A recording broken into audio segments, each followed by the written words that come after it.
najis namanya di dalam bidang ilmu tasawuf. Najis, ria, sombong. Kadang ria enggak tapi sombong ya. Suka memandang remeh orang lain, merasa diri lebih dari yang lain.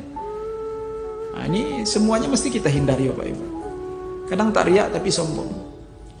Kadang dia ria tidak, sombong tidak ya, tapi ujub, suka merasa bangga dengan amal ibadah diri sendiri.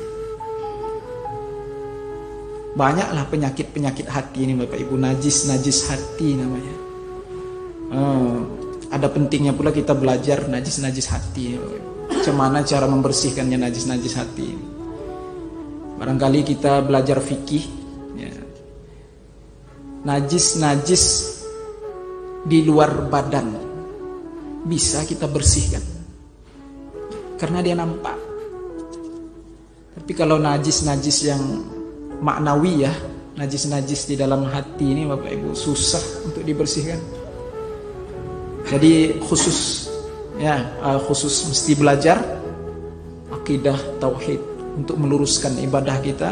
Jangan sampai terjadi kesyirikan di dalam amal ibadah. Pertama, belajar ilmu tauhid.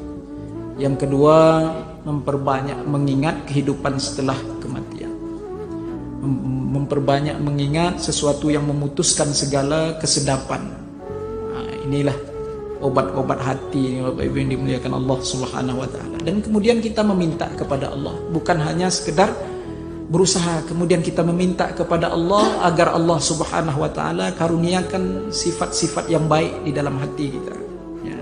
Karena yang baik-baik ini Bapak Ibu, sifat-sifat yang baik ini tidak akan masuk dengan sendirinya ke dalam hati kita tanpa kita meminta kepada Allah. Wasyahwatan khafiyatan, dan di dalam amal ibadah yang kalian kerjakan yang terdapat padanya syahwatan, kehendak-kehendak yang terselubung. Ada udang di balik bakwan ya. Nampak sedekah tapi ingin dipuji, nampak sedekah tapi ingin dibilang dermawan. Jadi macam mana caranya Pak Ustaz untuk mendapatkan tulus di dalam berniat agar terhindar dari penyakit riya ini Bapak Ibu? Para alim ulama mengajarkan kepada kita agar kita senantiasa mengkoreksi niat kita di awal sebelum melakukan, kemudian di tengah-tengah melakukan, kemudian setelah melakukan. Coba praktekkan, coba diamalkan Bapak Ibu. Insya Allah Allah karuniakan tulus keikhlasan di dalam niat kita itu. Terhindar insya Allah dari penyakit riya. Sebelum sedekah, coba koreksi niat kita. Kenapa kita bersedekah? Kalau dikarenakan si fulan atau karena dilihat orang ramai ya, maka cepat-cepat beristighfar kepada Allah, cepat-cepat bertaubat kepada Allah, karena itu dosa besar. Riya itu dosa besar, bukan dosa kecil. Memang dia syirik paling kecil dikatakan riya itu, tetapi dia terbilang sebagai dosa-dosa besar. Istighfar cepat, taubat cepat kalau terlintas di dalam hati ya, niat-niat seperti itu. Kemudian tetap dilakukan, jangan ditinggalkan. Tetap dilakukan. Di saat kita tinggalkan karena khawatir nanti dibilang orang kita sok-sok rajin, sok-sok dermawan, justru itu yang dikatakan juga riya. Itu riya juga. Menurut Imam Az-Zahabi rahimahullahu taala, Bapak Ibu yang dimuliakan Allah, tarkul amal li ajlin nas ar-riya. Meninggalkan amal karena manusia, itulah riya. Kemudian Imam Az-Zahabi mengatakan, wal amalu li ajlin nas, adapun beramal dikarenakan manusia, itu syirik.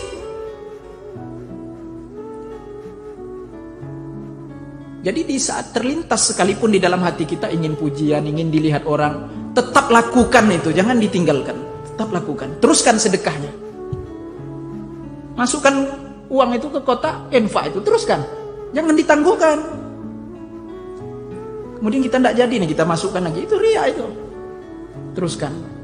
Namun cepat-cepat beristighfar, bertobat kepada Allah SWT. Kemudian setelah bersedekah, setelah mengerjakan amal kebaikan, kita cek lagi, koreksi lagi niat kita. barangkali terlintas lagi itu ya di dalam hati, ingin dipuji segala macamnya, ingin disanjung segala macam. Cepat-cepat istighfar, bertobat kepada Allah Subhanahu wa taala. 3 cara ini Bapak Ibu yang insya Allah kalau Bapak Ibu amalkan ya, sebelum beramal ibadah, di tengah-tengah beramal ibadah, kemudian setelah beribadah, koreksi terus. Sebelum sholat, di tengah-tengah sholat. Kadang kita sedang sholat nih Bapak Ibu, terlintas juga di dalam hati. Sedang sholat, sholat fardu kah atau sunat kah, terlintas juga di dalam hati ya. Riya itu.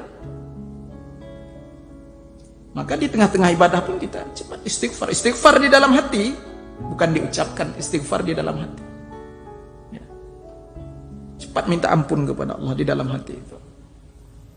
Kemudian setelah amal ibadah, nah itulah setelah sholat 5 waktu itu, diajarkan oleh Rasulullah SAW, astaghfirullahaladzim alladzi la ilaha illa huwal hayyul qayyum wa atubu ilaih. Diajarkan oleh Rasulullah SAW setelah sholat 5 waktu. Jadi sebelum, di tengah-tengah, kemudian di waktu selesai, sesudah mengerjakan amal ibadah. Nah itu kaifiat untuk mendapatkan ikhlas di dalam beramal ibadah, dan insya Allah terhindar dari penyakit riya Bapak Ibu yang dimuliakan oleh Allah Subhanahu.